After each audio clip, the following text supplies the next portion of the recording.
যাকে এদেশের মানুষ দামি প্রধান নির্বাচন কমিশনার হিসেবে জানে। গত 7 জানুয়ারি বাংলাদেশে যে একটি অবৈধ এবং প্রহসনমূলক নির্বাচন হয়েছে, সেই নির্বাচনটার মূল হোতা ছিল আজকের এই হাবিবুল আউয়াল। তাকে শেরেবাংলার নগর একটি মামলায় তদন্তকারী কর্মকর্তা সে এজাহার নামে আসামি, তাকে আজকে আদালতে উপস্থাপন করে 10 দিনের রিমান্ড প্রার্থনা করেন এবং তিনি নিজেও আদালতে বক্তব্য রাখেন। তার পক্ষে তার আইনজীবীরাও বক্তব্য রাখেন। তদন্তকারী কর্মকর্তা তার বক্তব্য রেখে উভয় বক্তব্যের পরে তার বিরুদ্ধে 10 দিনের রিমান্ড প্রার্থনা করা হয় তদন্তকারী কর্মকর্তার পক্ষ থেকে। সেখানে 3 দিনের রিমান্ড মঞ্জুর করে বিজ্ঞ আদালত তাকে জিজ্ঞাসাবাদ করার জন্য তদন্তকারী কর্মকর্তাকে অনুমতি প্রদান করেন। আজকে হাবিবুল আউয়াল তার বক্তব্য রাখার সময় সে স্বীকার করেছে ওই নির্বাচনটা দাবি নির্বাচন ছিল এবং সেও স্বীকার করেছে যে ওই নির্বাচনটা প্রহসনের নির্বাচন ছিল। এটা সে স্বীকার করেছে এবং এই নির্বাচনের দায় সে সরকারের উপরে চাপিয়ে দেওয়ার চেষ্টা করেছে। তবে আমরা বলেছি যে এটা একটা সাংবিধানিক আমাদের নির্বাচন কমিশন একটা সাংবিধানিক সংস্থা, যা আমাদের সংবিধান দ্বারা স্বীকৃত এবং সে শপথ নিয়ে সেখানে প্রধান নির্বাচন কমিশনার নিযুক্ত হয়েছিল। অতএব সে অন্য কারোর উপরে দায় দেওয়ার তার কোনো রকমের সুযোগ নাই।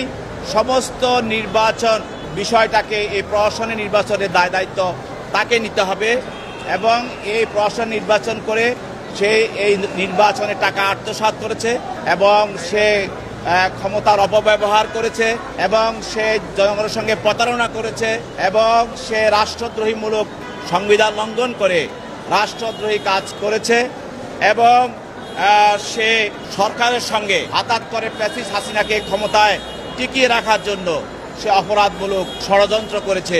এই অপরাধ সহ আরও অন্যান্য অপরাধগুলি আমরা তার বিরুদ্ধে তদন্তকারী কর্মকর্তা আজকে বিজ্ঞ আদালতে উপস্থাপন করেন এবং তার পরিপ্রেক্ষিতে তার বিরুদ্ধে এই রিমান্ডটা মঞ্জুর হয়। আপনারা জানেন যে আমাদের ক্রিমিনাল যে প্রসিডিউর আছে সেখানে বলা আছে একজন ইমপ্রুভমেন্ট, সে একটা ঘটনা যদি থানা বা কোথাও কোনো কর্তৃপক্ষ আমাদের কোনো ল এনফোর্স এজেন্সির কাছে ইনফর্ম করে, এটাই আমার যথেষ্ট। এরপরে যিনি তদন্তকারী কর্মকর্তা তিনি তদন্তের স্বার্থে তিনি তার এই মামলার কোন কোন ধারায় এই মামলাটাকে উনি আনয়ন করবেন তিনি স্থির করবেন এবং এছাড়াও প্রাথমিক তদন্তে যদি উনি যে ধারাগুলিতে উনি অগ্রসর হওয়ার পরে যদি দেখেন যে এই ঘটনা তদন্ত করতে গিয়ে আরও ধারার সঙ্গে এখানে পাওয়া যাচ্ছে, সেগুলিও উনি সংযোজন করার জন্য বিজ্ঞ আদালতে উনি উপস্থাপন করতে পারেন। গতকালের সেই রিমান্ডের বিষয়ে জিজ্ঞাসাবাদের পর তদন্তকারী কর্মকর্তা তার তদন্তে দেখতে পেয়েছেন যে এই ঘটনার সঙ্গে আরও বিষয়গুলি জড়িত হয়েছে, সেই জন্য তিনি দরখাস্ত দিয়ে বিজ্ঞ আদালতে তার গত কয়েকদিনের তদন্ত এবং জিজ্ঞাসাবাদের বিষয়গুলি দরখাস্ত আকারে এবং কেস ডকেট আদালতে উপস্থাপন করার কারণে তার বিরুদ্ধে এই ধারাগুলি সংযোজন করা হয়। উনি আদালতে নিজকে সেভ করার জন্য সমস্ত বক্তব্য যে সরকারের উপর এবং জনগণের উপর দায় চাপিয়ে দিচ্ছেন এবং রাজনৈতিক নেতাদের উপরে দায় চাপিয়ে দিচ্ছেন, জনগণের উপরে চাপিয়ে দিচ্ছেন, সরকারের উপরে চাপিয়ে দিচ্ছেন।